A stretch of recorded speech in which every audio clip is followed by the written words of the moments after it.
हाँ, अस्सलाम वालेकुम। आज हम यहाँ पर जेटी पर मौजूद हैं, अक्कू जेटी पर इब्राहिम हैदरी में, और जो तूफ़ान की सूरत हाल है उस हवाले से हम कुछ दोस्तों से बात करेंगे कि जो 14 और 15 की रात को जो हिट करना था, तो क्योंकि वो गुज़र गया है, तो अब क्या सूरत हाल है। अब में हमारे दोस्त हैं तालिब कच्ची, पाकिस्तान फिशर फोक फोरम के जनरल सेक्रेटरी हैं कराची डिवीज़न के, तो मैं उनसे थोड़ी बात करना चाहूँगा।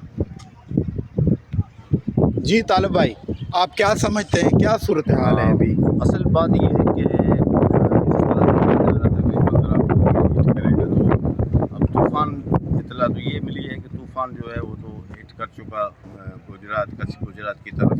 ज़ाहिर है वहाँ पे जो तूफ़ान तो तेज़ था, तो उस पर नुकसान तो होते हैं उसके अंदर। लेकिन ये बात हकीकत है कि ये कुदरती आफत है। लेकिन कराची, हमें पहले यकीन था कराची